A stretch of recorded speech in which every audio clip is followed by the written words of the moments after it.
میری گاڑی، میرا اسلحہ، میرے 5 کلاشن کوفے اور پستول اور موبائلز اور گلاسز، کیش رقم، یہ پولیس نے کیمرے کے سامنے میری گاڑی پکڑی اور لے گئے۔ تو بعد میں انہوں نے مجھے تقریباً 95% چیزیں واپس کر دی ہے۔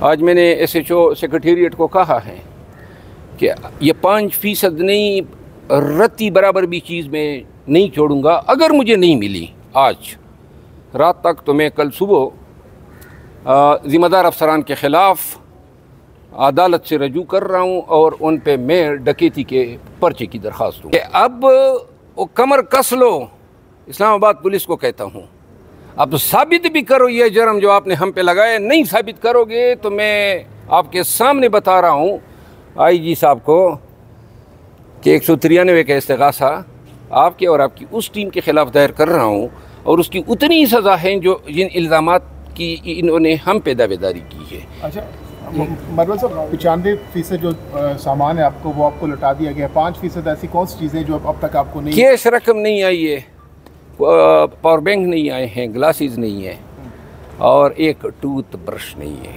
یہ نہیں چھوڑیں گے؟ ہاں، یہ سارا کچھ ایک ٹوتھ برش بھی نہیں چھوڑوں گا۔ یا یہ دیں گے یا پھر جو ہے۔ مروت صاحب کیش کتنی ہے؟ کیش میں بتا دیں۔ کیش تقریباً 7 لاکھ روپے ہے۔ اچھا مروت صاحب، اس کے علاوہ بطور ممبر ہم نے دیکھا اس رات تقریباً 4 بجے تک یہ آپریشن ہوتا رہا پارلیمان کا تقدس یا ممبران کو اس طرح گھسیٹ کر گرفتار کرنے سے متعلق بھی کوئی قانونی عمل طے کیا جائے؟ میں نے پریویلیج موشن انہیں سے چوز کے خلاف مقرر رہے ہیں تمام MNAs، پھر کمیٹی بنی ہے، کمیٹی ریکمنڈیشن دے گی، اور ان ریکمنڈیشن کے تناظر میں پارلیمان پہ آئندہ ایسے حملوں کو روکنے کے لیے اور ممبران اسمبلی کے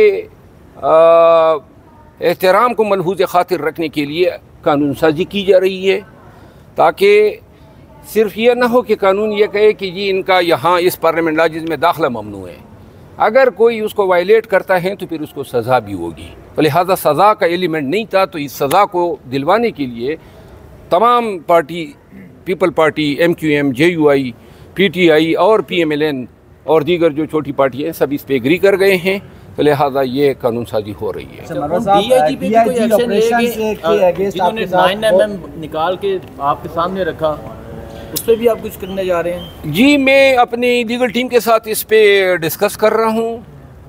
بہرحال ایک بات ہے، 8 دن کے فی دن 5 کروڑ کے حساب سے ہر جانے کا کیس میں تیار کر رہا ہوں۔ 40 کروڑ مانگوں گا ان سے، وہ کہتے ہیں نا سانپ نکل گیا لکیر پیٹنے والی بات ہے، وہ ہمارے پشتوں میں کہتے تھے سپارا لاڑا بلا پسیدہ، کہ سفر کا مہینہ نکل گیا بلا پیچھے سے آ رہی ہے، تو تیار ہو جاؤ، پنگا لیا ہے اب انشاءاللہ منطقی انجام۔ حاصل کیا ہوا ہے اتنی ایکٹیویٹی کرنے کے بعد؟ جی، حکومت کو، اسلام آباد پولیس کو میں خراج تحسین پیش کرتا ہوں کہ ان کو نیک نامی حاصل ہوئی ہے۔ انہوں نے پوری دنیا کے سامنے ثابت کر دیا کہ یہ ایوان کا کتنا احترام کرتے ہیں۔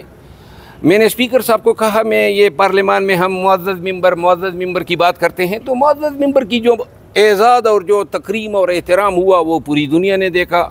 حکومت کو یہ بھی اعزاز اور شرف حاصل ہوا کہ پہلی دفعہ PMLN کے دور میں ہی پارلیمان پر بھی اٹیک ہوا، نقاب پوش گھسے، اور ان نقاب پوش کے گھسنے نے کم از کم ایک اچھا نتیجہ دے دیا کہ تمام پارٹیاں ایک پیج پہ ہوئی کہ اس حد تک نقاب پوشوں کی دخیل کاری برداشت نہیں ہوگی۔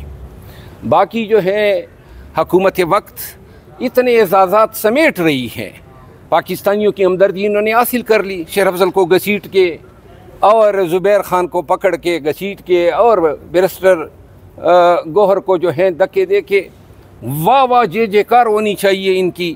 کیا انہوں نے جناب ہندوستانی سورماؤں کو کس طرح رگیدہ ہیں، سلام کے حقدار ہیں یہ ہمارے اسلام آباد پولیس والے، خصوصاً وہ 3-4 SHO بشمول ایک جس کی لمبی مونچھیں بھی تھی اور بڑا ہی کالا موتا۔ اعظم نذیر طارڑ وفاقی وزیر قانون نے تقریر کی ہے، اس میں انہوں نے جسٹیفائی کیا ہے کہ وہ جو ترامیم لے کے آ رہے ہیں، اس حوالے سے ہماری بیرسٹر گوہر صاحب سے بات ہوئی، ان کا یہ کہنا تھا کہ میں نے اس کا فیکٹس اینڈ فگر کے ساتھ جواب تیار کر رکھا تھا لیکن مجھے جواب دینے کا موقع نہیں دیا گیا۔ انہوں نے کانسٹیٹیوشن کورٹ کے حوالے سے کہا کہ مجموعی طور پر 128 کانسٹیٹیوشن کے حوالے سے کیسز پینڈنگ ہیں اور 28 سو موٹر کے، اس میں کہاں کانسٹیٹیوشن کی عدالتوں کی گنجائش بنتی ہے؟ ان کا یہ کہنا تھا کانسٹیٹیوشن کورٹس کے پیچھے بھی ان کی کوئی اور سوچ ہے جو یہ لے کے آنا چاہ رہے ہیں، اس کے اوپر رسپونڈ کریں۔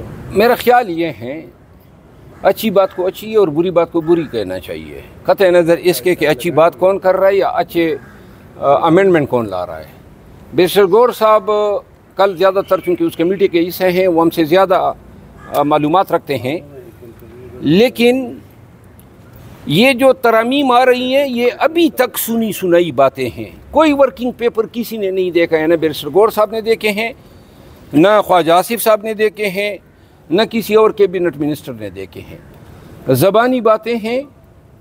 چند چیزیں جو ہیں جس طرح آج منسٹر لا نے جن کا ذکر کیا، چند چیزیں ایسی ہیں جو مسلمہ ہیں، لیکن یہ کانسٹیٹیوشنل کورٹ کے پیچھے جو مجھے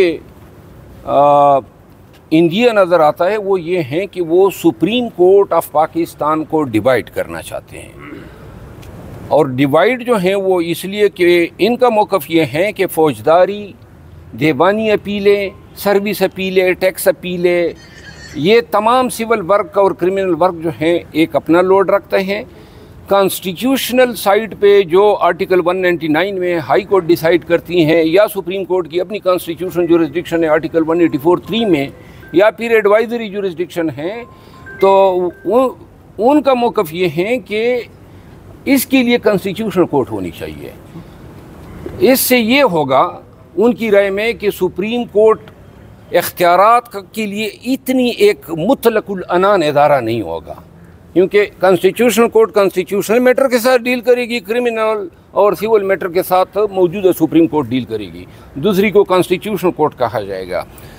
اور اگر یہ فارمولہ اسی لیے ہے کہ اختیارات کی تقسیم ہو، تو پھر تو اور بھی ادارے ہیں وہاں پر بھی اختیارات کی تقسیم ہونی چاہیے۔ اگر آپ نے تقسیم کرنی ہی ہے تو اور بھی ادارے ہیں نا، تاکہ تمام ایسے مطلق العنان طاقتور ترین لوگ نہ ہو جہاں پہ کوئی چم بھی نہ کر سکے، لہذا اور پہ بھی پھر یہ نظر کرم ڈال دیں۔ سب یہ جو گرفتاری کے دن تھے اس میں آپ اسمبلی بھی آتے رہے، پارلیمنٹ لاجز میں بھی سب جیل قرار دے دی گئی، تو یہ واقعی جس طرح گرفتاری ہوتی ہے، قید خانہ ہوتا ہے، اس طرح تھا زندگی میں؟ مطلب کیا میں نے تو خواہش ہی نہیں کی تھی کہ مجھے لاج میں رکھیں، میری ترجیح تو اڈیالہ جیل تھی، مجھے پرواہ ہی نہیں تھی، اور ریمانڈ میں رہتے تو ریمانڈ میں بھی کوئی پرواہ نہیں تھی، کیونکہ جب وہ کہتے ہیں نا اونٹ رکھتے ہیں تو دروازے کھلے رکھتے ہیں۔ یہ جو قید و بند ہیں 8 دن کی، میرا خیال ہے کہ وہ لاہور کے قید بند سے میرا ورسٹ تجربہ ہوا۔ جہاں انہوں نے کوٹ لکھپت میں رکھا تھا وہ شاید بہتر حالات تھے، یہاں والے بہتر نہیں تھے۔ اور دوسری بات یہ